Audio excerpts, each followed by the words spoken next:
ओम नमः शिवाय बंधुगण विभीषण कहिथिले जे एही चारि जनंको टंका केबे भी खाआंतु नाही नचेत दारिद्र्य दोष सेमानंकु 7 पीढ़ी पर्यंत लागिबो। सेही चारि जन किए रामायणर एही एपिसोड व्यवहार करी एही वीडियो माध्यमरे एहाकु बुझिबा। बंधुगण दिने श्रीराम लक्ष्मण सुग्रीव जम्बुवाहन एवं एक विशाल बानर सेना समुद्र कूଳରେ ठिया होइथिले। समस्ते माता सीतांको स्थान एवं तांको किपरि खोजिबे से विषय चिंतित थिले। रावण तांको अपहरण करी लंका नहीं जाइथिले। बहु खोजाखोजी सत्वे सेमाने तांको पाई नथिले। तापरे जटाजुंको भाई संपत्ति सेमानंकु कहिले जे माता सीता लंकारे अछंती। एहा सुनी समस्ते आशार किरण देखिले। किंतु एक बड़ समस्या थिला। लंका समुद्रर अन्य पार्श्वरे थिला। सेठारे पहुंचिबा सहज काम नथिला। समस्त बानर माने भाबिले जे एते विशाल समुद्र पार किए करि पारिबो। केतेक कहिले जे सेमाने 50 योजन जाई पारिबे। अन्य माने कहिले जे सेमाने 100 योजन देई पारिबे। किंतु काहारी लंकारे पहुंची फेरिबाकु साहस नथिला। बंधुगण सेही मुहूर्तरे वृद्ध एवं ज्ञानी जाम्बुवाहन हनुमानंकु चाहि कहिले हनुमान चुप बसिथिले।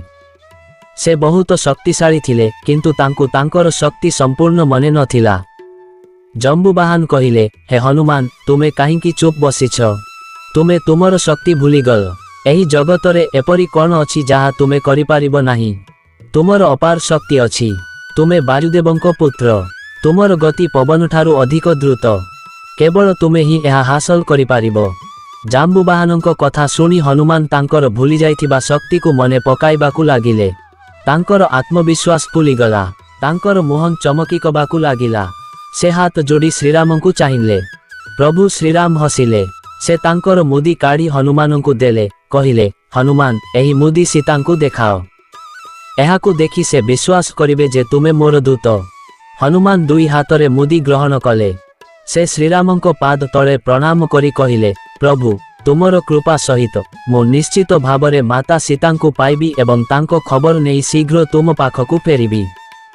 श्रीराम तांकु आशीर्वाद कले। एही आशीर्वाद हनुमानंकर सबुठारु बड़ शक्ति थिला। बंधुगण एहा परे हनुमान महेंद्र पर्वत उपरे चढ़िले। से चारि पाखकु चाहिले। तांको सम्मुखरे विशाल समुद्र लंबी थिला। एहार तरंग गर्जन करुथिला। समुद्र विशाल थिला किंतु हनुमान भयभीत नथिले। से भगवान रामंको नाम डाकी तांको शरीर को विस्तार करिबाकु लागिले। किछि समय मध्यरे से विशाल होइगले। तांकर शरीर एक पर्वत परि होइगला। तांकर गर्जन पृथ्वी को थराई देला। पर्वत उपरे थिबा गछगुड़िक थरिबाकु लागिला। पशुपक्षी माने पळाइबाकु लागिले। हनुमान जोररे चित्कार कले जय श्री राम। तापरे प्रचंड शक्ति सहित से आकाश को डेई पड़िले। तांकर डेइबा एते प्रभावशाली थिला जे पर्वत मध्य थरी उठिला। से समुद्र उपरे उड़ीबाकु लागिले। वायुरे उड़ीबाकु लागिले। जेतेबेले से समुद्र उपरे उड़ी गले तांको मन सबुबेले भगवान रामंकु मने पकाइला।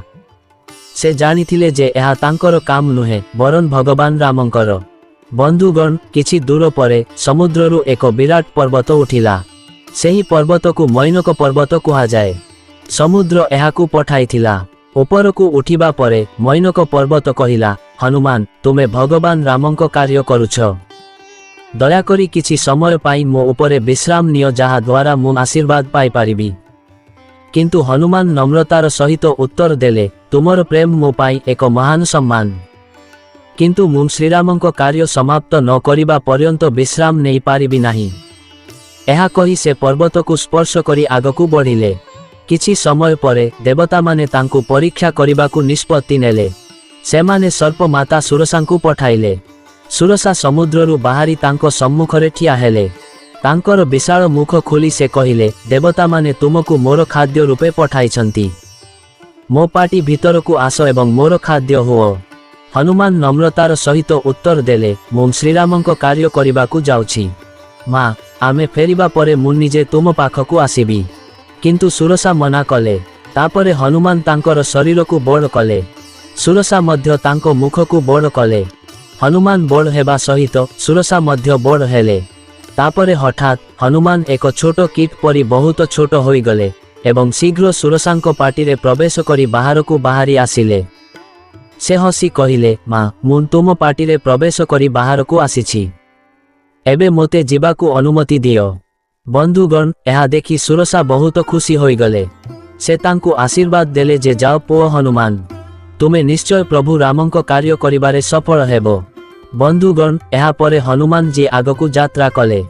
କିଛି ଦୂର ଯିବା ପରେ ତାଙ୍କ ସାମ୍ନାରେ ଆଉ ଏକ ସମସ୍ୟା ଆସିଲା। ସମୁଦ୍ରରେ ସିଙ୍କା ନାମକ ଏକ ରାକ୍ଷସ ଥିଲା। ତାଙ୍କର ଶକ୍ତି ବହୁତ ଅଦ୍ଭୁତ ଥିଲା। ସେ ଆକାଶରେ ଉଡୁଥିବା ଲୋକଙ୍କ ଛାଇକୁ ଧରି ପାରୁଥିଲେ। ସିଙ୍କା ହନୁମାନଜୀଙ୍କ ଛାଇକୁ ଧରିଲେ। ହଠାତ୍ ହନୁମାନଜୀ ଅନୁଭବ କଲେ ଯେ ତାଙ୍କର ଗତି କମିଯାଉଛି। ଯେତେବେଳେ ସେ ତଳକୁ ଦେଖିଲେ ସିଙ୍କା ତାଙ୍କ ବଡ଼ ମୁହଁ ଖୋଲା ରଖି ଠିଆ ହୋଇଥିଲେ। ସେ ଆଜି କହିବାକୁ ଲାଗିଲେ ଯେ ଆଜି ତୁମେ ମୋର ଖାଦ୍ୟ ହେବ। ହନୁମାନ ଜାଣିପାରିଲେ ଯେ ଏହା ଏକ ଦୁଷ୍ଟ ରାକ୍ଷସ। ସେ ତୁରନ୍ତ ତା ମୁହଁ ଭିତରକୁ ଯାଇ ତାଙ୍କ ଶକ୍ତିରେ ତାକୁ ବଧ୍ୟ କରି ତାପରେ ସେ ଆଗକୁ ବଢ଼ିଲେ। ବନ୍ଧୁଗଣ ଲଙ୍କା ବହୁତ ଦୂରରେ ନଥିଲା। କିଛି ସମୟ ପରେ ସେ ଦୂରରେ ଏକ ସୁନ୍ଦର ସହର ଦେଖିଲେ। ଉଚ୍ଚ କୋଠା ସୁନା ପରି ଝଲସୁଥିଲା। ସେଠାରେ ବଡ଼ ବଡ଼ ମହଲ ଥିଲା ଏବଂ ଦୃଢ଼ କାନ୍ଥ ଦୃଶ୍ୟମାନ ହେଉଥିଲା। ବନ୍ଧୁଗଣ ଏହା ରାବଣର ଲଙ୍କା ଥିଲା। ହନୁମାନ ଭାବିଲେ ଯଦି ମୁଁ ଏହି ବଡ଼ ରୂପରେ ସେଠାକୁ ଯାଏ ତେବେ ସମସ୍ତେ ମୋତେ ଦେଖିବେ। ତେଣୁ ସେ ଏକ ଛୋଟ ରୂପ ଧାରଣ କଲେ, ତଥାପି ଏକ ଛୋଟ ବାନର ପରି। ରାତି ସମୟ ଥିଲା। ସେ ଚୁପଚାପ ଲଙ୍କାର ମୁଖ୍ୟ ଦ୍ୱାର ଆଡ଼କୁ ଚାଲିଗଲେ। ଲଙ୍କିନୀ ନାମକ ଏକ ରାକ୍ଷସ ଦ୍ୱାରକୁ ଜଗି ରହୁଥିଲା। ହନୁମାନଙ୍କୁ ଦେଖି ସେ ତାଙ୍କ ରାସ୍ତା ଅବରୋଧ କରି ପଚାରିଲେ, ତୁମେ କିଏ ଏବଂ ବିନା ଅନୁମତିରେ ତୁମେ କିପରି ଲଙ୍କାରେ ପ୍ରବେଶ କରୁଛ? ହନୁମାନ ତାଙ୍କ ସହିତ ଯୁକ୍ତି କରିବାକୁ ଚେଷ୍ଟା କଲେ, କିନ୍ତୁ ସେ ଶୁଣିଲେ ନାହିଁ। ତାପରେ ହନୁମାନ ତାଙ୍କୁ ହାଲୁକା ଭାବରେ ଆଘାତ କଲେ ଏବଂ ଲଙ୍କିନୀ ତଳେ ପଡ଼ିଗଲେ। କିନ୍ତୁ ଆଶ୍ଚର୍ଯ୍ୟର କଥା, ରାଗିବା ପରିବର୍ତ୍ତେ ସେ ବହୁତ ଖୁସି ହୋଇଗଲେ। ସେ କହିଲେ, ହେ ହନୁମାନ, ମୁଁ ବହୁତ ପୂର୍ବରୁ ଏକ ବର ପାଇଥିଲି ଯେ ଯେଉଁଦିନ ଏକ ବାନର ମୋତେ ପରାସ୍ତ କରିବ ସେହିଦିନ ଲଙ୍କାର ବିନାଶର ସମୟ ଆରମ୍ଭ ହେବ। ଆଜି ସେହି ସମୟ ଆସିଗଲା। ଏହା କହି ସେ ହନୁମାନଙ୍କୁ ପ୍ରବେଶ କରିବାକୁ ଅନୁମତି ଦେଲେ। ହନୁମାନ ଲଙ୍କାରେ ପ୍ରବେଶ କଲେ। ସେ ସମଗ୍ର ନଗରକୁ ସତର୍କତାର ସହିତ ଅନୁଧ୍ୟାନ କଲେ। ସବୁଠି ଧନ ଏବଂ ବୈଭବ ଦୃଶ୍ୟମାନ ହେଉଥିଲା। ସେଠାରେ ବିଶାଳ ପ୍ରାସାଦ, ସୁନ୍ଦର କୋଠା ଏବଂ ସୁନାରେ ସଜ୍ଜିତ ଦ୍ୱାର ଥିଲା। କିନ୍ତୁ ହନୁମାନ ଏସବୁ ଉପରେ ଧ୍ୟାନ ଦେଇ ନଥିଲେ। ତାଙ୍କର ଏକମାତ୍ର ଉଦ୍ଦେଶ୍ୟ ଥିଲା ସୀତାଙ୍କୁ ଖୋଜିବା। ସେ ରାଜପ୍ରାସାଦରୁ ରାଜପ୍ରାସାଦକୁ ଗଲେ। ସେ ରାବଣଙ୍କ ପ୍ରାସାଦ ମଧ୍ୟ ଗଲେ। ସେ ସମଗ୍ର ନଗର ଖୋଜିଲେ, କିନ୍ତୁ ସୀତାଙ୍କୁ କୌଣସି ସ୍ଥାନରେ ଦେଖିବାକୁ ପାଇଲେ ନାହିଁ। ତଥାପି ସେ ସାହସ ହାରାଇଲେ ନାହିଁ। ତାଙ୍କର ପୂର୍ଣ୍ଣ ବିଶ୍ୱାସ ଥିଲା ଯେ ପ୍ରଭୁ ଶ୍ରୀରାମଙ୍କ କୃପା ସହିତ ସେ ତାଙ୍କୁ ନିଶ୍ଚିତ ଭାବରେ ପାଇବେ। ବନ୍ଧୁଗଣ ଗୋଟିଏ ମୁହୂର୍ତ୍ତ ପାଇଁ ହନୁମାନଙ୍କ ମନ ଚିନ୍ତିତ ହୋଇଗଲା। କିନ୍ତୁ ସେ ତୁରନ୍ତ ଶ୍ରୀରାମଙ୍କୁ ମନେ ପକାଇଲେ। କୁହାଯାଏ ଯେ ସଫଳତା ଶେଷରେ ସେହି ବ୍ୟକ୍ତିର ଅନୁସରଣ କରେ ଯିଏ କଷ୍ଟକର ସମୟରେ ମଧ୍ୟ ଧୈର୍ଯ୍ୟ ରଖେ। ପ୍ରଭୁ ରାମଙ୍କ ଧ୍ୟାନ କରି ହନୁମାନ ଆଗକୁ ବଢ଼ିଲେ। ତାପରେ ସେ ଏକ ସୁନ୍ଦର ଉଦ୍ୟାନ ଦେଖିଲେ। ଏହା ଥିଲା ରାବଣର ଅଶୋକ ବଟିକା।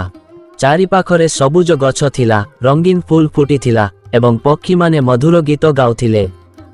କିନ୍ତୁ ଏହି ସୌନ୍ଦର୍ଯ୍ୟ ତଳେ ଏକ ଗଭୀର ଦୁଃଖ ଥିଲା। ଜଣେ ସୁନ୍ଦର ଦୁଃଖୀ ମହିଳା ଏକ ଗଛ ତଳେ ବସିଥିଲେ।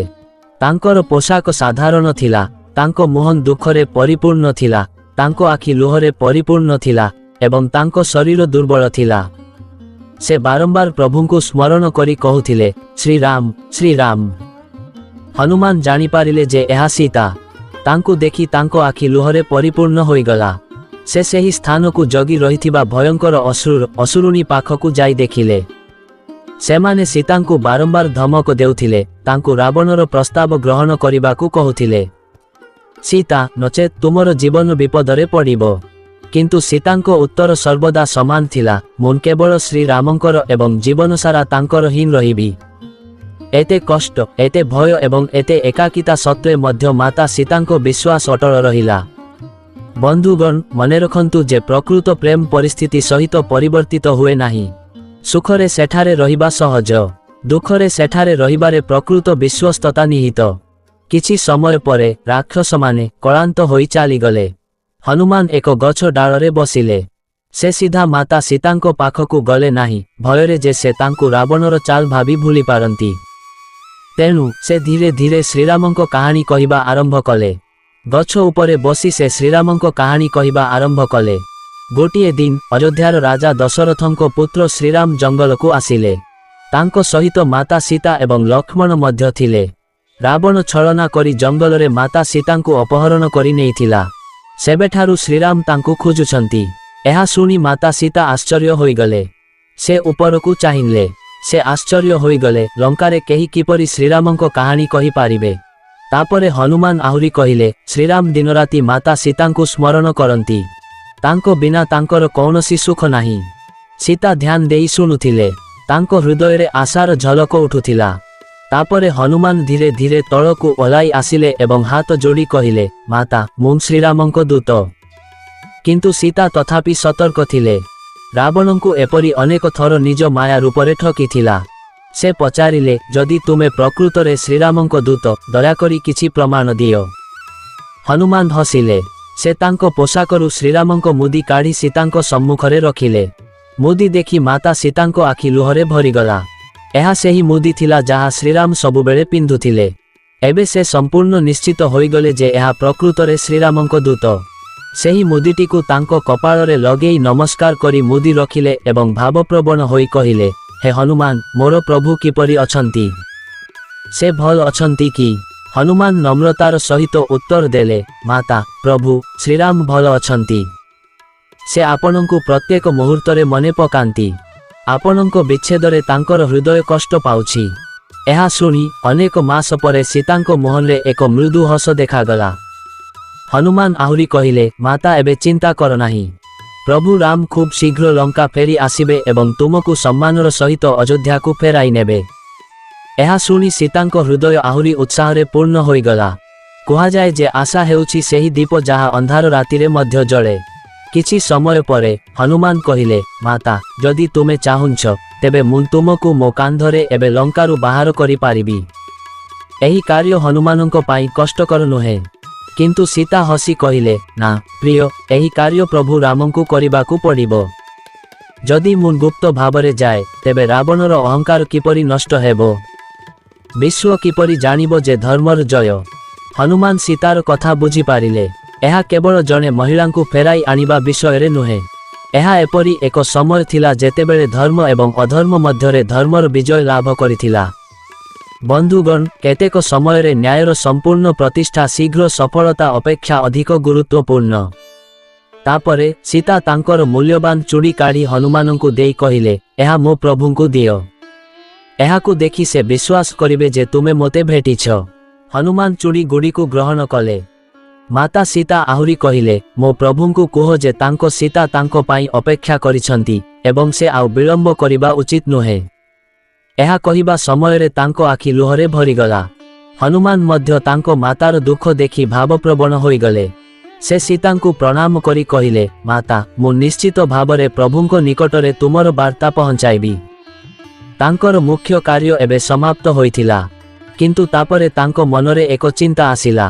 ସେ ଭାବିଲେ, ଯଦି ମୁଁ ଏଠାରୁ ସିଧାସଳଖ ଫେରିଯାଏ ତେବେ ଶ୍ରୀରାମ କେବଳ ମାତା ସୀତାଙ୍କ ଖବର ପାଇବେ ନାହିଁ, ବରଂ ଯଦି ମୁଁ ଲଙ୍କାର ଶକ୍ତି ମଧ୍ୟ ଜାଣିପାରେ ତେବେ ଏହା ଯୁଦ୍ଧରେ ବହୁତ ସାହାଯ୍ୟ କରିବ।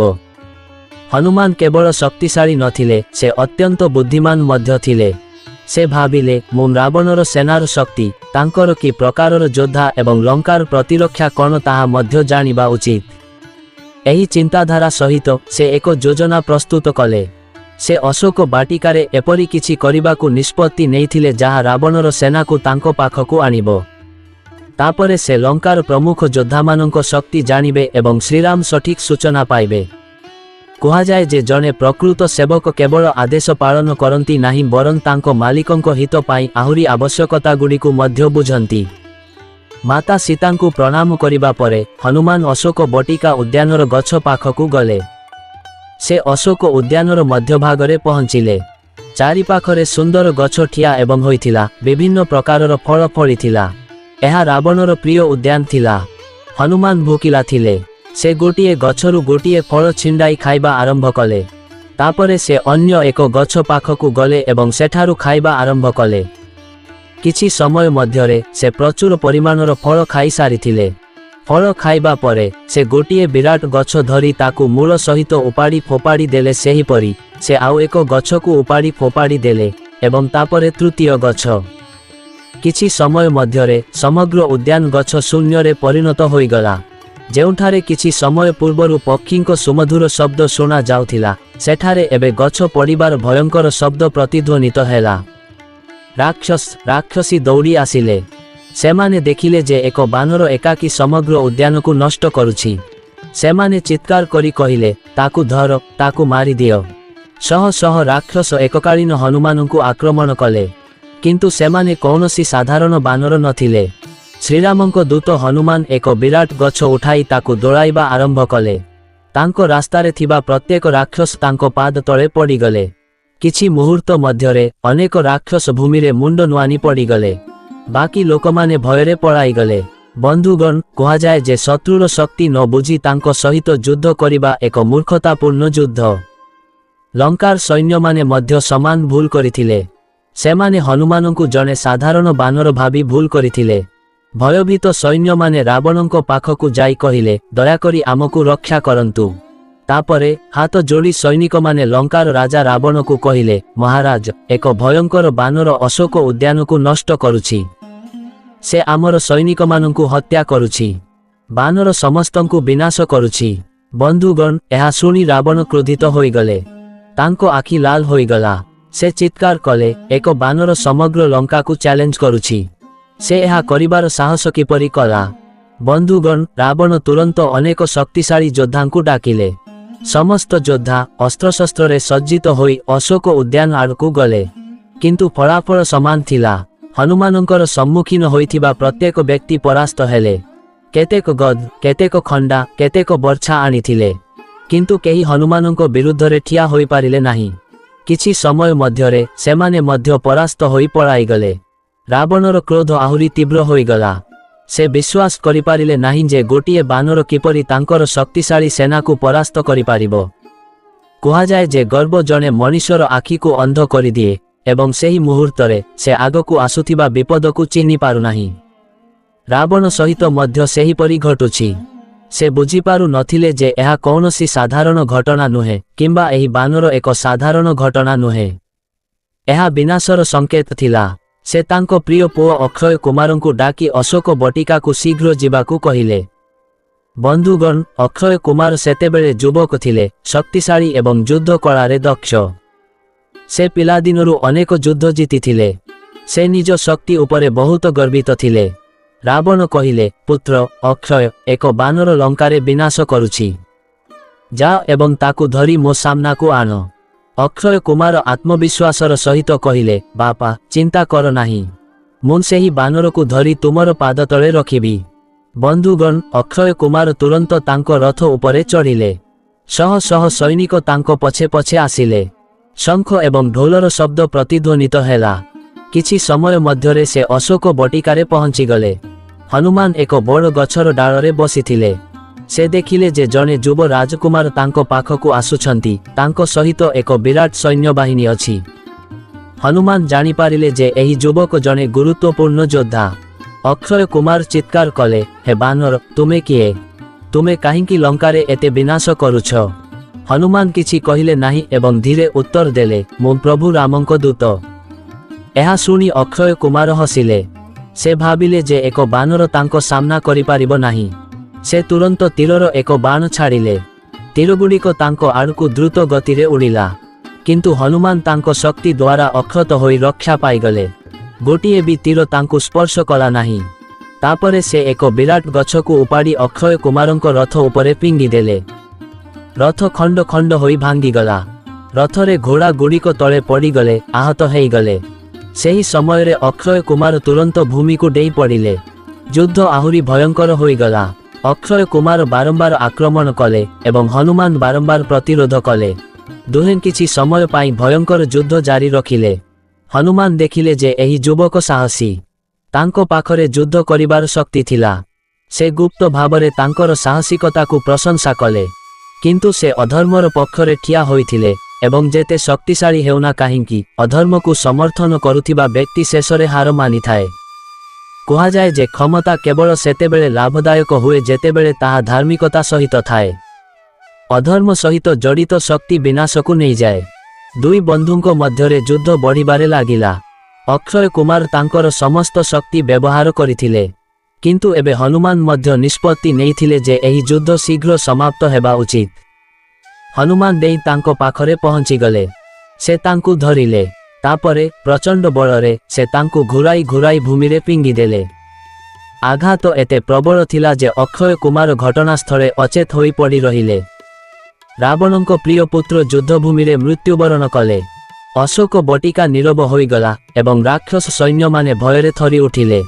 ଯେଉଁମାନେ ସେମାନଙ୍କ ରାଜକୁମାରଙ୍କ ବିଜୟ ପାଇଁ ଚିତ୍କାର କରୁଥିଲେ ସେମାନେ ଏବେ ଦୌଡ଼ି ପଳାଇବାକୁ ଲାଗିଲେ। ଖବରଟି ସାରା ଲଙ୍କାରେ ନିଆଁ ପରି ବ୍ୟାପିଗଲା। ଗୋଟିଏ ସାଧାରଣ ମାଙ୍କଡ଼ ରାବଣଙ୍କ ପୁତ୍ର ଅକ୍ଷୟ କୁମାରଙ୍କୁ ହତ୍ୟା କରିଦେଇଛନ୍ତି। ଏହା ଶୁଣି ଲୋକମାନେ ଭୟଭୀତ ହୋଇଗଲେ। ପ୍ରଥମ ଥର ପାଇଁ ସେମାନେ ଅନୁଭବ କଲେ ଯେ ଏହି ବାନର କୌଣସି ସାଧାରଣ ପ୍ରାଣୀ ନୁହେଁ। କୁହାଯାଏ ଯେ ଯେତେବେଳେ ଏକ ଛୋଟ ଶତ୍ରୁକୁ ସମୟ ମଧ୍ୟରେ ରୋକାଯାଇ ନଯାଏ ସେତେବେଳେ ଏହାପରେ ବହୁତ ବିନାଶ ଆଣିପାରେ। ଲଙ୍କାର ଲୋକମାନେ ଏହା ବୁଝିବା ଆରମ୍ଭ କରିଥିଲେ, କିନ୍ତୁ ରାବଣ ଏପର୍ଯ୍ୟନ୍ତ ବୁଝିପାରିନଥିଲେ। ତାଙ୍କର ଅହଙ୍କାର ତାଙ୍କ ବୁଦ୍ଧିକୁ ମତିଭ୍ରମ କରିଦେଇଥିଲା। ଅକ୍ଷୟ କୁମାରଙ୍କ ମୃତ୍ୟୁ ଖବର ଶୁଣି ତାଙ୍କର କ୍ରୋଧ ଆକାଶକୁ ଉଠିଗଲା। ସେ ତାଙ୍କର ସବୁଠାରୁ ଶକ୍ତିଶାଳୀ ପୁତ୍ର ମହାଯୋଦ୍ଧା ମେଘନାଥଙ୍କୁ ଡାକିବାକୁ ନିଷ୍ପତ୍ତି ନେଲେ। ସେ ଆତ୍ମବିଶ୍ୱାସୀ ଥିଲେ ଯେ ଯଦି କେହି ଏହି ବାନରକୁ ରୋକିପାରିବେ ତେବେ ସେ କେବଳ ମେଘନାଥ। ମେଘନାଥ କୌଣସି ସାଧାରଣ ଯୋଦ୍ଧା ନଥିଲେ। ତାଙ୍କ ପରାକ୍ରମରେ ସେ ଦେବତାମାନଙ୍କ ରାଜା ଇନ୍ଦ୍ରଙ୍କୁ ମଧ୍ୟ ପରାସ୍ତ କରିଥିଲେ। ଏହି କାରଣରୁ ତାଙ୍କୁ ଇନ୍ଦ୍ରଜିତ ନାମରେ ଲୋକମାନେ ମଧ୍ୟ ଜାଣିଥିଲେ। ବନ୍ଧୁଗଣ, ସେ ଯୁଦ୍ଧ କଳାରେ ଅତ୍ୟନ୍ତ ଦକ୍ଷ ଥିଲେ। ଇନ୍ଦ୍ରଜିତ ମେଘନାଥଙ୍କର ଜୟ। ରାବଣଙ୍କ ପୁତ୍ର ମେଘନାଦଙ୍କର ଜୟ। ଇନ୍ଦ୍ରଜିତ ମେଘନାଥର ଜୟ। ଏବଂ ତାଙ୍କ ପାଖରେ ଅନେକ ଦିବ୍ୟ ଅସ୍ତ୍ର ଶସ୍ତ୍ରର ଜ୍ଞାନ ଥିଲା। ଯେତେବେଳେ ସେ ଜାଣିଲେ ଯେ ଗୋଟିଏ ବାନର ସମଗ୍ର ଲଙ୍କାକୁ ଚ୍ୟାଲେଞ୍ଜ କରୁଛି ସେ ତୁରନ୍ତ ଯୁଦ୍ଧ ପାଇଁ ପ୍ରସ୍ତୁତ ହେଲେ। ହାତରେ ଧନୁ ଧରି ସୁନା ରଥରେ ବସି ସେ ଏକ ବିଶାଳ ସୈନ୍ୟବାହିନୀ ସହିତ ଅଶୋକ ବଟିକା ଆଡ଼କୁ ଅଗ୍ରସର ହେଲେ। ଏହି ସମୟରେ ହନୁମାନ ଅନୁଭବ କଲେ ଯେ ଜଣେ ଅଧିକ ଭୟଙ୍କର ଯୋଦ୍ଧା ଆସୁଛନ୍ତି। କିଛି ମୁହୂର୍ତ୍ତ ମଧ୍ୟରେ ଦୁହେଁ ମୁହାଁମୁହିଁ ଠିଆ ହେଲେ। ମେଘନାଥ ଜୋରରେ ଚିତ୍କାର କଲେ, ହେ ବାନର, ତୁମେ ଲଙ୍କାରେ ବିନାଶ କରିଛ। ଏବେ ତୁମର ମୃତ୍ୟୁର ସମୟ ନିକଟ ହେଇ ଆସୁଛି। ମୋ ବାଣରେ ମରିବା ପାଇଁ ପ୍ରସ୍ତୁତ ହେଇଯାଅ। ହନୁମାନ ହସିଲେ। ସେ କହିଲେ, ହେ ରାବଣ ପୁତ୍ର, ମୁଁ ପ୍ରଭୁ ରାମଙ୍କ ଦୂତ ଏବଂ ଯେଉଁମାନେ ପ୍ରଭୁ ରାମଙ୍କ ଶରଣାପନ୍ନ ହୁଅନ୍ତି ସେମାନଙ୍କୁ କେହି ବିନାଶ କରିପାରିବେ ନାହିଁ। ଏହା ଶୁଣି ମେଘନାଥ କ୍ରୋଧିତ ହୋଇଗଲେ। ସେ ତୁରନ୍ତ ହନୁମାନଙ୍କ ଉପରେ ତୀର ବର୍ଷା କଲେ। ଆକାଶ ମାର୍ଗରୁ ବହୁତ ଗୁଡ଼ିଏ ତୀର ଆସୁଥିଲା ହନୁମାନଙ୍କୁ ମାରିବା ପାଇଁ, କିନ୍ତୁ ହନୁମାନ ଗୋଟିଏ ସ୍ଥାନରୁ ଅନ୍ୟ ସ୍ଥାନକୁ ଗତି କରୁଥିଲେ। ଏତେ ଦ୍ରୁତ ଗତିରେ ଗତି କରୁଥିଲେ ଯେ କୌଣସି ତୀର ତାଙ୍କୁ ସ୍ପର୍ଶ ମଧ୍ୟ କରୁନଥିଲା। କେତେବେଳେ ସେ ଗଛ ଉପରେ ଦେଖାଦେଲେ, କେତେବେଳେ ଭୂମିରେ, କେତେବେଳେ ଆକାଶରେ। ଯୁଦ୍ଧ ବହୁତ ସମୟ ପର୍ଯ୍ୟନ୍ତ ଚାଲିଲା। ମେଘନାଥ ଅନେକ ଦିବ୍ୟ ଅସ୍ତ୍ର ନିକ୍ଷେପ କଲେ, କିନ୍ତୁ ସେଗୁଡ଼ିକର ହନୁମାନଙ୍କ ଉପରେ କୌଣସି ବିଶେଷ ପ୍ରଭାବ ପଡ଼ିଲା ନାହିଁ। ବର୍ତ୍ତମାନ ମେଘନାଥ ବୁଝିପାରିଲେ ଯେ ଏହା କୌଣସି ସାଧାରଣ ବାନର ନୁହେଁ। ଯଦି ସେ ତାଙ୍କୁ ଯୁଦ୍ଧରେ ପରାସ୍ତ କରିବାକୁ ଚାହାନ୍ତି ତେବେ ଏକ ବିଶେଷ ଉପାୟ କରିବାକୁ ହେବ। ଶେଷରେ ସେ ବ୍ରହ୍ମାସ୍ତ୍ର ବ୍ୟବହାର କରିବାକୁ ନିଷ୍ପତ୍ତି ନେଲେ। ସେ ଏହାକୁ ଛାଡ଼ିବା ମାତ୍ରେ ହନୁମାନ ଏହାକୁ ଚିହ୍ନି ପାରିଲେ। ସେ ଜାଣିଥିଲେ ଯେ ଏହା ବ୍ରହ୍ମାଙ୍କ ଦିବ୍ୟ ଅସ୍ତ୍ର। ହନୁମାନ ଚାହିଁଲେ ଏହାର ପ୍ରଭାବରୁ ନିଜକୁ ମୁକ୍ତ କରିପାରିଥାନ୍ତେ, କାରଣ ତାଙ୍କ ପାଖରେ ଅପାର ଶକ୍ତି ଥିଲା। କିନ୍ତୁ ସେ ମନେ ମନେ ଭାବିଲେ, ମୋତେ ମଧ୍ୟ ରାବଣଙ୍କୁ ଭେଟିବାକୁ ପଡ଼ିବ। ମୁଁ ନିଜେ ତାଙ୍କ ଦରବାରକୁ ଯିବାକୁ ଚାହୁଁଛି। ଏହା ଭାବି ସେ କେବଳ ବ୍ରହ୍ମାସ୍ତ୍ର ଦ୍ୱାରା ପ୍ରଭାବିତ ହେବାକୁ ଦେଲେ। ସେ ଭୂମିରେ ବସି ପଡ଼ିଲେ। ମେଘନାଥ ଭାବିଲେ ଯେ ସେ ହନୁମାନଙ୍କୁ ପରାସ୍ତ କରିଛନ୍ତି। ସେ ଅତ୍ୟନ୍ତ ଖୁସି ହେଲେ। ସୈନିକମାନେ ଦୌଡ଼ି ଆସି ହନୁମାନଙ୍କୁ ରସିରେ ବାନ୍ଧିଦେଲେ। ହନୁମାନ ସବୁକିଛି ଜାଣିଥିଲେ। ଜଣେ ଜ୍ଞାନୀ ବ୍ୟକ୍ତି ସବୁବେଳେ ତାଙ୍କର ଶକ୍ତି ଦେଖାନ୍ତି ନାହିଁ। କେତେକ ସମୟରେ ସଠିକ୍ ମୁହୂର୍ତ୍ତ ପାଇଁ ଅପେକ୍ଷା କରିବାକୁ ପଡ଼ିଥାଏ ଏବଂ ଏହା ହିଁ ସର୍ବୋତ୍ତମ ଜ୍ଞାନ। ସୈନିକମାନେ ହନୁମାନଙ୍କୁ ବାନ୍ଧି ରାବଣଙ୍କ ଦରବାରରେ ନଗର ଦେଇ ତାଙ୍କୁ ପ୍ରଦର୍ଶନ କଲେ। ଲୋକମାନେ ଘରୁ ବାହାରକୁ ଦୌଡ଼ି ଆସିଲେ। ସମସ୍ତେ ଆଶ୍ଚର୍ଯ୍ୟ ହୋଇ ସେହି ବାନରକୁ ଚାହିଁ ରହିଲେ ଯିଏ ଏକାକୀ ଲଙ୍କାକୁ ହଲାଇଥିଲା। କେତେକ ତାଙ୍କୁ ପରିହାସ କରୁଥିଲେ, ଅନ୍ୟମାନେ ତାଙ୍କ ସାହସର ପ୍ରଶଂସା କରୁଥିଲେ। କିନ୍ତୁ ହନୁମାନଙ୍କ ମୁହଁରେ ଭୟ କିମ୍ବା ଚିନ୍ତା ଦେଖାଯାଉନଥିଲା। ଗଭୀର ଭାବରେ ସେ ପ୍ରଭୁ ରାମଙ୍କୁ ମନେ ପକାଉଥିଲେ। କିଛି ସମୟ ପରେ ହନୁମାନଙ୍କୁ ରାବଣଙ୍କ ମହାସଭାକୁ ଅଣାଗଲା। ଦୃଶ୍ୟଟି ଚମତ୍କାର ଥିଲା। ସୁନା ସ୍ତମ୍ଭଗୁଡ଼ିକ ଝଲସୁଥିଲା। ଚାରିପାଖରେ ମହାନ ଯୋଦ୍ଧାମାନେ ବସିଥିଲେ। ମନ୍ତ୍ରୀ, ସେନାପତି ଏବଂ ରାଜପରିବାରର ସଦସ୍ୟମାନେ ଉପସ୍ଥିତ ଥିଲେ। କେନ୍ଦ୍ରରେ ରାବଣ ମଣିରେ ସଜ୍ଜିତ ସିଂହାସନରେ ବସିଥିଲେ। ତାଙ୍କର 10ଟି ମୁହଁ କ୍ରୋଧରେ ଲାଲ ଥିଲା। ହନୁମାନ ପ୍ରଥମ ଥର ପାଇଁ ରାବଣଙ୍କୁ ମୁହାଁମୁହିଁ ଦେଖିଲେ। ରାବଣ କ୍ରୋଧରେ ପଚାରିଲେ, ହେ ବାନର, ତୁମେ କିଏ ଏବଂ ତୁମେ ମୋ ଲଙ୍କାକୁ କାହିଁକି ଆସିଛ? ହନୁମାନ ଉତ୍ତର ଦେଲେ, ମୁଁ ଅଯୋଧ୍ୟାର ରାଜା ରାମଙ୍କ ଦୂତ। ଏହା ଶୁଣି ରାବଣର ସମଗ୍ର ସଭା ନୀରବ ହୋଇଗଲା। ରାବଣ ପୁଣି ପଚାରିଲେ, ତୁମେ ମୋ ବଗିଚାକୁ କାହିଁକି ନଷ୍ଟ କଲ? ତୁମେ ମୋ ସୈନିକମାନଙ୍କୁ କାହିଁକି ହତ୍ୟା କଲ? ତୁମେ ମୋ ପୁଅକୁ କାହିଁକି ହତ୍ୟା କଲ? ହନୁମାନ ଉତ୍ତର ଦେଲେ, ହେ ରାବଣ, ମୁଁ କେବଳ ମୋତେ ଆକ୍ରମଣ କରିଥିବା ଲୋକଙ୍କୁ ଦଣ୍ଡ ଦେଇଥିଲି। ହନୁମାନ ଉତ୍ତର ଦେଲେ, ରାବଣ, ଯଦି ତୁମେ ନିଜ ପାଇଁ ମଙ୍ଗଳ ଚାହୁଁଛ, ତେବେ ଏବେ ବି ସମୟ ଅଛି। ମାତା ସୀତାଙ୍କୁ ପ୍ରଭୁ ରାମଙ୍କ ନିକଟକୁ ଯାଇ ଫେରାଇ ଦିଅ। ଏହା ତୁମର ଏବଂ ତୁମର ଲଙ୍କା ପାଇଁ ମଙ୍ଗଳ ହେବ। ଏହା ଶୁଣି ରାବଣ ହସିଲେ। ତାଙ୍କର ଗର୍ବ ତାଙ୍କୁ ସତ୍ୟ ଶୁଣିବାରୁ ବାଧା ଦେଇଥିଲା। ସେ କୁହନ୍ତି, ଜଣେ ସାଧାରଣ ଲୋକ ଏବଂ କିଛି ବାନର କିପରି ମୋର ଲଙ୍କା ଜିତିପାରିବେ? ହନୁମାନ କୁହନ୍ତି, ଶ୍ରୀରାମ ଜଣେ ସାଧାରଣ ବ୍ୟକ୍ତି ନୁହନ୍ତି। ତାଙ୍କ ପକ୍ଷରେ ଧର୍ମ ଅଛି ଏବଂ ଯେଉଁଠାରେ ଧର୍ମ ଅଛି ସେଠାରେ ବିଜୟ ହୋଇଥାଏ। ଏହା ଶୁଣି ରାବଣର କ୍ରୋଧ ସମସ୍ତ ସୀମା ଅତିକ୍ରମ କରିଗଲା। ସେ ତାଙ୍କ ସିଂହାସନରୁ ଉଠି ଗର୍ଜନ କଲେ, ହେ ଦୁଷ୍ଟ ବାନର, ଏହି ଦୁଷ୍ଟ ବାନରକୁ ତୁରନ୍ତ ମୃତ୍ୟୁଦଣ୍ଡ ଦିଆଯିବା ଉଚିତ। ଏହା ଶୁଣି ସଭାରେ ବିଶୃଙ୍ଖଳା ସୃଷ୍ଟି ହେଲା। କିଛି ମନ୍ତ୍ରୀ ନୀରବ ହୋଇଗଲେ। କେତେକ ରାବଣଙ୍କ ସହ ସହମତ ହେଲେ। କିନ୍ତୁ ତାପରେ ଜଣେ ବ୍ୟକ୍ତି ଠିଆ ହେଲେ ଏବଂ ସେ ଥିଲେ ରାବଣର ସାନ ଭାଇ ବିଭୀଷଣ। ବିଭୀଷଣ ଜଣେ ଅତ୍ୟନ୍ତ ଧାର୍ମିକ ବ୍ୟକ୍ତି ଏବଂ ନୀତିର ଅଧିକାରୀ ଥିଲେ। ସେ ହାତ ଯୋଡ଼ି ବିନମ୍ର ଭାବରେ ରାବଣକୁ କହିଲେ, ମହାରାଜ, କ୍ରୋଧରେ ନିଆଯାଇଥିବା ନିଷ୍ପତ୍ତି ପ୍ରାୟତଃ ବିନାଶ ଆଡ଼କୁ ନେଇଯାଏ।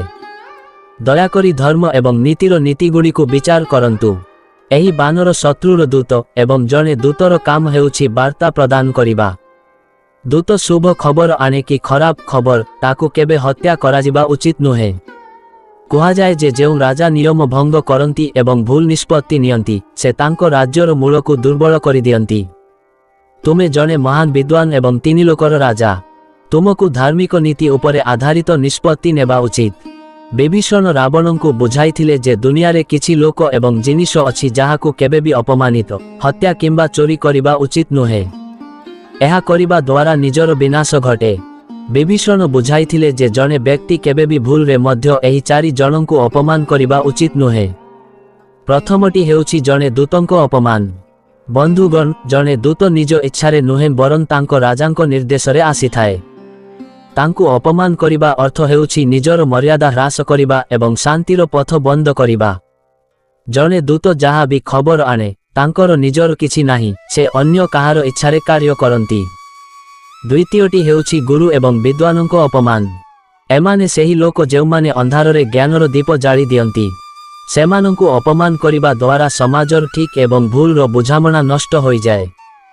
ତେଣୁ ସେମାନଙ୍କୁ କେବେ ବି ଅପମାନ କରନ୍ତୁ ନାହିଁ। ଏବଂ ତୃତୀୟଟି ହେଉଛି ଆମର ପିତା, ମାତା ଏବଂ ବୃଦ୍ଧ, ଆମ ଘର ଏବଂ ସମାଜର ମୂଳଦୁଆ।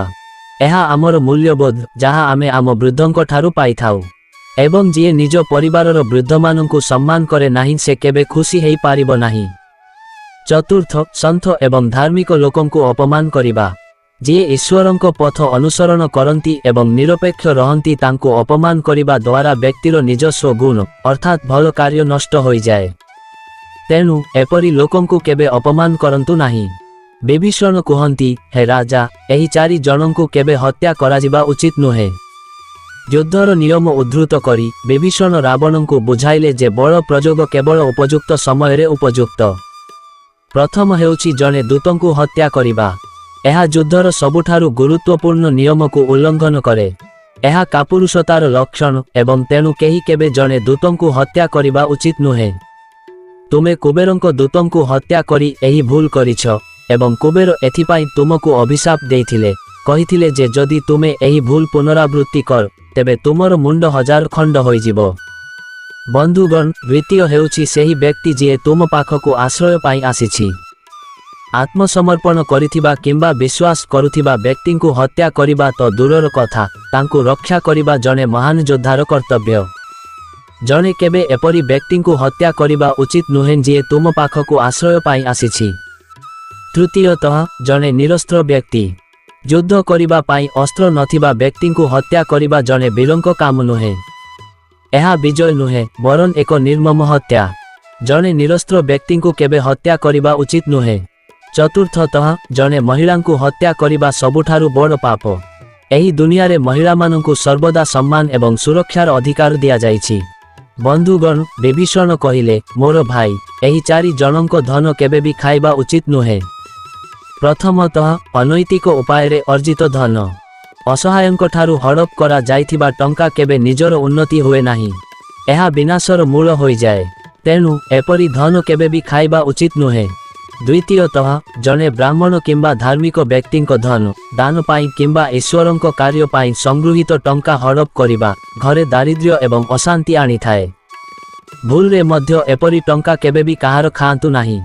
ତୃତୀୟତଃ, ଅନାଥ ଏବଂ ଅସହାୟଙ୍କ ଧନ। ଯେଉଁମାନଙ୍କର ସମର୍ଥନ କରିବା ପାଇଁ କେହି ନାହାନ୍ତି ସେମାନଙ୍କ ଧନ ହଡପ କରିବା ସବୁଠାରୁ ବଡ଼ ପାପ। ଏହି ଧନ ଜଣେ ବ୍ୟକ୍ତିର ସୁଖ ଏବଂ ଶାନ୍ତି ହରଣ କରେ। ଚତୁର୍ଥତଃ, ମହିଳାଙ୍କ ଧନ, ଅର୍ଥାତ୍ ଘରେ ଥିବା ଜଣେ ମହିଳା କିମ୍ବା ଅନ୍ୟ କୌଣସି ମହିଳାଙ୍କ ବ୍ୟକ୍ତିଗତ ସମ୍ପତ୍ତିକୁ ବଳପୂର୍ବକ ଦଖଲ କରିବା ବିନାଶକୁ ନିମନ୍ତ୍ରଣ କରେ। ମନ୍ଦିର ଯଜ୍ଞ ଏବଂ ଜନ କଲ୍ୟାଣ ପାଣ୍ଠି, ସମାଜର ଉନ୍ନତି କିମ୍ବା ଈଶ୍ୱରଙ୍କ ସେବା ପାଇଁ ଉଦ୍ଦିଷ୍ଟ ଟଙ୍କାକୁ ବ୍ୟକ୍ତିଗତ ଲାଭ ପାଇଁ ବ୍ୟବହାର କରିବା ସିଧାସଳଖ ମହା ବିନାଶକୁ ନିମନ୍ତ୍ରଣ କରେ। ବିଭୀଷଣ କହିଥିଲେ, ଲଙ୍କେଶ, ଏହି 4ଟି ଜିନିଷ ଶାସ୍ତ୍ରରେ ରାଜ୍ୟ ବିନାଶର କାରଣ ଭାବରେ ଉଲ୍ଲେଖ କରାଯାଇଛି। ଯେକୌଣସି ଶକ୍ତିଶାଳୀ ସାମ୍ରାଜ୍ୟ 4ଟି କାରଣ ପାଇଁ ଭାଙ୍ଗିଯାଏ। ପ୍ରଥମଟି ହେଉଛି ଅହଙ୍କାର। ଯେତେବେଳେ ଜଣେ ବ୍ୟକ୍ତି ନିଜକୁ ଶ୍ରେଷ୍ଠ ମନେ କରେ ଏବଂ ତାକୁ କିଛି ଆବଶ୍ୟକ ନଥାଏ, ସେହିଠାରୁ ହିଁ ସେମାନଙ୍କର ପତନ ଆରମ୍ଭ ହୁଏ। ଦ୍ୱିତୀୟଟି ହେଉଛି ଅଧର୍ମ। ଭୁଲ ପଥ ଅନୁସରଣ କରିବା, କାହାର ଅଧିକାର ହରଣ କରିବା କିମ୍ବା ସତ୍ୟ ପାଇଁ ଠିଆ ହେବାକୁ ମନା କରିବା। ଏହି ଜିନିଷଗୁଡ଼ିକ ରାଜା ଏବଂ ରାଜ୍ୟ ଉଭୟକୁ ନଷ୍ଟ କରିଦିଏ। ତୃତୀୟଟି ହେଉଛି ଦୁଷ୍ଟ ପରାମର୍ଶଦାତାଙ୍କ ସଙ୍ଗ। ଯେତେବେଳେ ଜଣେ ରାଜା କେବଳ ତାଙ୍କ ପ୍ରଶଂସା କରୁଥିବା ଲୋକଙ୍କ କଥା ଶୁଣନ୍ତି ଏବଂ ସତ୍ୟକୁ ନୁହେଁ, ତାଙ୍କର ନିଷ୍ପତ୍ତି ସର୍ବଦା ଭୁଲ ହୋଇଥାଏ। ଚତୁର୍ଥଟି ହେଉଛି ଭଲ କଥା ନ ଶୁଣନ୍ତି। ଯଦି ସତ୍ୟ ଏବଂ ମଙ୍ଗଳର କଥା କହୁଥିବା ଲୋକଙ୍କ ପରାମର୍ଶକୁ ପ୍ରତ୍ୟାଖ୍ୟାନ କରାଯାଏ, ତେବେ ବିନାଶ ନିଶ୍ଚିତ। ବିଭୀଷଣ ସ୍ପଷ୍ଟ ଭାବରେ ରାବଣଙ୍କୁ କହିଥିଲେ ଯେ ହନୁମାନଙ୍କ ସହିତ ତୁମେ ଯାହା କର ତାହା ତୁମର ପରାଜୟର ଆରମ୍ଭ ହେବ। ସେ କହିଲେ, ହନୁମାନ ଜଣେ ଦୂତ, ତାଙ୍କୁ ମୁକ୍ତ କର ଏବଂ ଏହା ରାଜକୀୟ କର୍ତ୍ତବ୍ୟ। ବିଭୀଷଣ ଉତ୍ତର ଦେଲେ, ହେ ରାଜା, ଏହି ବାନର ଜଣେ ଦୂତ। ସେ ଯେତେ କ୍ଷତି କରିଛି ତାହା କୌଣସି ବଡ଼ କଥା ନୁହେଁ। ଜଣେ ଦୂତକୁ ହତ୍ୟା କରିବା ଧର୍ମ ଏବଂ ରାଜନୀତି ଉଭୟ ବିରୁଦ୍ଧରେ। ଯଦି ତୁମେ ତାକୁ ହତ୍ୟା କର, ତେବେ ଜଗତ ତୁମକୁ ନିନ୍ଦା କରିବ ଏବଂ ତୁମର ଖ୍ୟାତି ନଷ୍ଟ ହୋଇଯିବ। ବିଭୀଷଣଙ୍କ କଥା ଶୁଣି ସଭାର ଅନେକ ମନ୍ତ୍ରୀ ତାଙ୍କ ସହିତ ସହମତ ହେଲେ। ରାବଣ ମଧ୍ୟ ଏହା ବିଚାର କରିଥିଲେ, କିନ୍ତୁ ସେ ହନୁମାନଙ୍କୁ ଛାଡ଼ିବାକୁ ଚାହୁଁ ନଥିଲେ। ତଥାପି ବିଭୀଷଣଙ୍କ ନୀତି ପୂର୍ବରୁ ଖୋଲାଖୋଲି ବିରୋଧ କରାଯାଇଥିଲା। ତେଣୁ ସେ ମୃତ୍ୟୁଦଣ୍ଡ ପ୍ରତ୍ୟାହାର କରି କ୍ରୋଧର ସହିତ ଘୋଷଣା କଲେ। ଶେଷରେ ରାଜା ରାବଣ ଏହି ନିଷ୍ପତ୍ତି ନେଲେ, ମାଙ୍କଡ଼ର ଲାଞ୍ଜରେ ଏକ କପଡ଼ା ବାନ୍ଧି ନିଆଁ ଲଗାଇ ଦିଅନ୍ତୁ। ତାପରେ ଏହାକୁ ଲଙ୍କା ଚାରିପାଖରେ ପ୍ରଦର୍ଶନ କରନ୍ତୁ, ଯାହା ଦ୍ୱାରା ସମସ୍ତେ ଏହାକୁ ପରିହାସ କରିପାରିବେ। ରାବଣ ଭାବିଥିଲେ ଯେ ଏହା ହନୁମାନଙ୍କୁ ଅପମାନିତ କରିବ, କିନ୍ତୁ ସେ ଜାଣି ନଥିଲେ ଯେ ତାଙ୍କର ନିଷ୍ପତ୍ତି ହିଁ ତାଙ୍କର ସୁନାର ଲଙ୍କାର ଧ୍ୱଂସ କରିବ। ରାକ୍ଷସମାନେ ତୁରନ୍ତ ପ୍ରତ୍ୟେକ ଘରୁ ପୋଷାକ ସଂଗ୍ରହ କରିବାକୁ ଧାଇଁ ଆସିଲେ। ସେମାନେ ଶୁଖିଲା ପୋଷାକ ଆଣିଲେ, କିଛି ରେଶମ ଆଣିଲେ। ତାପରେ ସେମାନେ ହନୁମାନଙ୍କ ଲାଞ୍ଜ ଚାରିପାଖରେ ପୋଷାକ ଗୁଡ଼ାଇବାକୁ ଲାଗିଲେ। ହନୁମାନ ଶାନ୍ତ ଭାବରେ ଦେଖୁଥିଲେ। ସେ ଭାବିଲେ, ଶ୍ରୀରାମଙ୍କ କାର୍ଯ୍ୟ ସମାପ୍ତ ନହେବା ପର୍ଯ୍ୟନ୍ତ ମୋତେ ଧୈର୍ଯ୍ୟ ରଖିବାକୁ ପଡ଼ିବ। ରାକ୍ଷସମାନେ ଯେତେ ଅଧିକ ପୋଷାକ ଆଣିଲେ, ହନୁମାନଙ୍କ ଲାଞ୍ଜ ସେତେ ଲମ୍ବା ହୋଇଗଲା। ଏହା ଦେଖି ସମସ୍ତ ରାକ୍ଷସ ଆଶ୍ଚର୍ଯ୍ୟ ହୋଇଗଲେ। ସେମାନଙ୍କୁ ଲାଗିଲା ଯେପରି ଲାଞ୍ଜ କେବେ ଶେଷ ହେଉନାହିଁ। ଏହି ଖବର ସମଗ୍ର ଲଙ୍କାରେ ବ୍ୟାପିଗଲା। ଲୋକମାନେ ଏହି ଅଦ୍ଭୁତ ଦୃଶ୍ୟ ଦେଖିବାକୁ ଘରୁ ବାହାରକୁ ଆସିଲେ। ଶେଷରେ ଯେତେବେଳେ ବହୁତ ପୋଷାକ ବାନ୍ଧି ଦିଆଗଲା, ସେଥିରେ ତେଲ ଏବଂ ଘିଅ ଢାଳି ଦିଆଗଲା। ତାପରେ ରାକ୍ଷସମାନେ ଏକ ମଶାଲ ନେଇ ଲାଞ୍ଜରେ ନିଆଁ ଲଗାଇଦେଲେ। କିଛି ମୁହୂର୍ତ୍ତ ମଧ୍ୟରେ ନିଆଁ ଉଠିବାକୁ ଲାଗିଲା। ରାକ୍ଷସମାନେ ଆନନ୍ଦରେ ଚିତ୍କାର କରିବାକୁ ଲାଗିଲେ। ସେମାନେ ଭାବିଲେ ଯେ ହନୁମାନଜୀ ଯନ୍ତ୍ରଣାରେ ଛଟପଟ ହେବେ। କିନ୍ତୁ ସେହି ସମୟରେ ଅଶୋକ ବାଟିକାରେ ବସିଥିବା ମାତା ସୀତା ଏହି ଖବର ପାଇଲେ। ସେ ଶୁଣିଲେ ଯେ ହନୁମାନଜୀଙ୍କ ଲାଞ୍ଜରେ ନିଆଁ ଲାଗିଛି। ମାତା ସୀତାଙ୍କ ହୃଦୟ ବିଚଳିତ ହୋଇଗଲା। ସେ ତୁରନ୍ତ ଅଗ୍ନିଦେବଙ୍କୁ ପ୍ରାର୍ଥନା କଲେ। ସେ କହିବାକୁ ଲାଗିଲେ ଯେ ଯଦି ମୁଁ ଜୀବନସାରା ମୋ ସ୍ୱାମୀଙ୍କୁ ସମ୍ମାନ କରିଛି, ଯଦି ମୋର ମନ ସର୍ବଦା ପବିତ୍ର ହୋଇଥିବ, ଯଦି ମୋର ପ୍ରେମ ସତ୍ୟ, ହେ ଅଗ୍ନିଦେବ, ମୋର ପୁତ୍ର ହନୁମାନଙ୍କୁ ରକ୍ଷା କର। ସୀତା ମାତାଙ୍କ ପ୍ରାର୍ଥନା ଶୁଣି ଅଗ୍ନିଦେବ ପ୍ରସନ୍ନ ହେଲେ। ହନୁମାନଙ୍କୁ ପୋଡ଼ିବା ପାଇଁ ଯେଉଁ ଅଗ୍ନି ଥିଲା ତାହା ଥଣ୍ଡା ହୋଇଗଲା। ଅଗ୍ନି ଜଳୁଥିଲା, ଅଗ୍ନି ଉଠିଥିଲା, ଜଳୁଥିଲା। ଜୟ ଶ୍ରୀରାମ। କିନ୍ତୁ ହନୁମାନଙ୍କୁ ଟିକିଏ ବି ଯନ୍ତ୍ରଣା ନଥିଲା। କୁହାଯାଏ ଯେ ଭଗବାନ ନିଜେ ସତ୍ୟ ଧର୍ମ ଏବଂ ସତ୍ୟ ଚରିତ୍ରକୁ ରକ୍ଷା କରନ୍ତି। ହନୁମାନ ଦେଖି ଆଶ୍ଚର୍ଯ୍ୟ ହୋଇଗଲେ ଯେ ଅଗ୍ନି ତାଙ୍କୁ ପୋଡ଼ି ପାରୁନାହିଁ। ତାପରେ ସେ ବୁଝିପାରିଲେ ଯେ ଏହା ମାତା ସୀତାଙ୍କ ଆଶୀର୍ବାଦ ଏବଂ ଶ୍ରୀରାମଙ୍କ କୃପାର ଫଳ। ଏବେ ପରବର୍ତ୍ତୀ ପଦକ୍ଷେପ ନେବାର ସମୟ ଆସିଛି। ସେ ନିଜ ଶରୀରକୁ ସଂକୁଚିତ କରି ଦୌଡ଼ିରୁ ନିଜକୁ ମୁକ୍ତ କଲେ। ରାକ୍ଷସମାନେ କିଛି ବୁଝିବା ପୂର୍ବରୁ ହନୁମାନ ଏକ ଉଚ୍ଚ କୋଠା ଉପରେ ଚଢ଼ିଗଲେ। ସେଠାରୁ ସେ ଏକ ବିଶାଳ ରୂପ ଧାରଣ କଲେ। ଏବେ ସେ ପୂର୍ବ ଅପେକ୍ଷା ଆହୁରି ବିଶାଳ ଦେଖାଗଲେ। ତାଙ୍କ ଲାଞ୍ଜରେ ନିଆଁ ମଶାଲ ପରି ଜଳିଲା। ସେ ଏକ ପ୍ରସାଦର ଛାତକୁ ସ୍ପର୍ଶ କରି ଜଳିଗଲା। ତାପରେ ସେ ଦ୍ୱିତୀୟ ପ୍ରସାଦରେ ପହଞ୍ଚିଲେ, ତାପରେ ତୃତୀୟରେ, ତାପରେ ଚତୁର୍ଥରେ, ଏବଂ କିଛି ସମୟ ମଧ୍ୟରେ ସାରା ନଗରରେ ନିଆଁ ବ୍ୟାପିଗଲା। ସୁନାର ଲଙ୍କାର ଉଚ୍ଚ ଦୁର୍ଗଗୁଡ଼ିକ ଜଳିବାକୁ ଲାଗିଲା। ପ୍ରସାଦ ଚାରିପାଖରେ ଧୂଆଁ ଉଠିଲା। ସୁନାର କୋଠାଗୁଡ଼ିକ ନିଆଁରେ ଜଳିଗଲା। ସବୁଠି ଆତଙ୍କ ରାଜୁତି କଲା। ଲୋକମାନେ ଏଠାକୁ ସେଠାକୁ ଦୌଡ଼ିଲେ। କେତେକ ନିଜ ପରିବାରକୁ ବଞ୍ଚାଇବାକୁ ଚେଷ୍ଟା କରୁଥିଲେ, କେତେକ ନିଜ ସମ୍ପତ୍ତିକୁ ବଞ୍ଚାଇବାକୁ ଚେଷ୍ଟା କରୁଥିଲେ, କେତେକ ପାଣି ଆଣୁଥିଲେ। କିନ୍ତୁ ନିଆଁ ଏତେ ଦ୍ରୁତ ଗତିରେ ବ୍ୟାପିଥିଲା ଯେ ଏହାକୁ ବନ୍ଦ କରିବା ଅସମ୍ଭବ ହୋଇଗଲା। ଯେଉଁଠାରେ କିଛି ସମୟ ପୂର୍ବରୁ ହସ ଏବଂ ଗର୍ବ ଥିଲା, ଏବେ ସେଠାରେ ଭୟ ଏବଂ ଚିତ୍କାର। କୁହାଯାଏ ଯେ ଯେତେବେଳେ ବିନାଶର ସମୟ ଆସିଯାଏ, ଜ୍ଞାନ ହଜିଯାଏ। ରାବଣଙ୍କ କ୍ଷେତ୍ରରେ ମଧ୍ୟ ଏହା ଘଟିଥିଲା। ଯଦି ସେ ବିଭୀଷଣଙ୍କ କଥା ଶୁଣି ସୀତାଙ୍କୁ ଫେରାଇ ଦେଇଥାନ୍ତେ, ତେବେ ତାଙ୍କୁ ଏହି ଦିନ ଦେଖିବାକୁ ପଡ଼ିନଥାନ୍ତା। କିନ୍ତୁ ତାଙ୍କ ଗର୍ବ ତାଙ୍କ ଜ୍ଞାନକୁ ଧୂଳିସାତ୍ କରିଦେଇଥିଲା। ଏହି ସମୟରେ ହନୁମାନ ଗୋଟିଏ କୋଠାରୁ ଅନ୍ୟ କୋଠାକୁ ଡେଇଁ ଯାଉଥିଲେ। ସେଠାରେ ନିଆଁ ଲାଗି ଯାଇଥିଲା। କିଛି ସମୟ ମଧ୍ୟରେ ସମଗ୍ର ଲଙ୍କା ଜଳି ଉଠିଥିଲା। ଆକାଶ ଧୂଆଁରେ ପରିପୂର୍ଣ୍ଣ। ଆଖି ଯେତେ ଦୂର ଦେଖିପାରିବ ସେତେ ଦୂର ନିଆଁର ଲାଲ ଆଭା ଦୃଶ୍ୟମାନ ହୋଇଗଲା। ରାବଣ ତାଙ୍କ ପ୍ରସାଦର ଉଚ୍ଚ ଛାତ ଉପରେ ଠିଆ ହୋଇ ଏହି ଦୃଶ୍ୟ ଦେଖୁଥିଲା। ପ୍ରଥମ ଥର ପାଇଁ ତାଙ୍କ ହୃଦୟରେ ଭୟ ସୃଷ୍ଟି ହେଲା। ସେ ଭାବିଲେ ଯେ ଯଦି ଜଣେ ଦୂତ ଏସବୁ କରିପାରିବେ, ତେବେ ପ୍ରଭୁ ରାମ ଏବଂ ତାଙ୍କ ସେନା କ'ଣ ନ କରିପାରିବେ। କୁହାଯାଏ ଯେ ଜଣେ ଜ୍ଞାନୀ ବ୍ୟକ୍ତି ସାମାନ୍ୟ ସଂକେତ ଦେଖି ଆସନ୍ନ ବିପଦକୁ ଚିହ୍ନିପାରନ୍ତି। କିନ୍ତୁ ଜଣେ ମୂର୍ଖ ସଙ୍କଟ ଆସିଲେ ମଧ୍ୟ ତାହା ଜାଣିପାରେ ନାହିଁ। କିନ୍ତୁ ରାବଣର ଅହଙ୍କାର ଏପର୍ଯ୍ୟନ୍ତ ସମ୍ପୂର୍ଣ୍ଣ ଭାଙ୍ଗି ଯାଇନଥିଲା। ଏହି ସମୟରେ ହନୁମାନ ଲଙ୍କାକୁ ନିଆଁ ଲଗେଇ ଦେଇଥିଲେ। ସମଗ୍ର ଲଙ୍କା ନିଆଁରେ ଜଳୁଥିଲା। ତାପରେ ହଠାତ୍ ତାଙ୍କୁ ଏକ ଚିନ୍ତା ଆସିଲା। ସେ ଚିନ୍ତିତ ହୋଇଗଲେ। ସେ ଭାବିଲେ ଯେ ଏହି ଅଗ୍ନି ମାତା ସୀତାଙ୍କୁ କ୍ଷତି ପହଞ୍ଚାଇଛି କି? ଏହା ଭାବି ସେ ତୁରନ୍ତ ଅଶୋକ ବଟିକା ନିକଟକୁ ଦୌଡ଼ିଗଲେ। ସେଠାରେ ପହଞ୍ଚି ସେ ମାତା ସୀତାଙ୍କୁ ସୁରକ୍ଷିତ ଭାବରେ ବସିଥିବା ଦେଖିଲେ। ତାଙ୍କୁ ଦେଖି ହନୁମାନ ଗଭୀର ଆଶ୍ୱସ୍ତି ଅନୁଭବ କଲେ। ସେ ହାତ ଯୋଡ଼ି ମାତା ସୀତାଙ୍କୁ ପ୍ରଣାମ କଲେ। ମାତା ସୀତା ତାଙ୍କୁ ସମ୍ମାନର ସହିତ ଆଶୀର୍ବାଦ କଲେ। ହନୁମାନ କହିଲେ, ମାତା, ଏବେ ମୁଁ ପ୍ରଭୁ ରାମଙ୍କ ପାଖକୁ ଯାଉଛି। ମୁଁ ତୁମର ବାର୍ତ୍ତା ତାଙ୍କ ପାଖକୁ ପହଞ୍ଚାଇବି।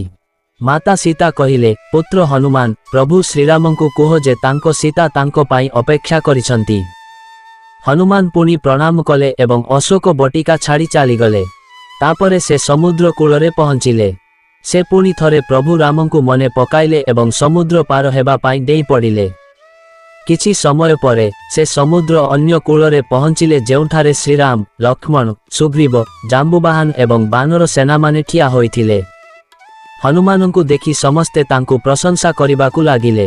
ଦୟାକରି ଏହି କାହାଣୀରୁ ଆପଣ କ'ଣ ଶିଖିଲେ ତାହା ମନ୍ତବ୍ୟରେ ଜଣାନ୍ତୁ। ମୁଁ ପରବର୍ତ୍ତୀ କାହାଣୀରେ ଆଉ ଏକ ଆଲୋଚନା ସହିତ ପୁଣି ଭେଟିବି। ଧନ୍ୟବାଦ। ଜୟ ଶ୍ରୀରାମ।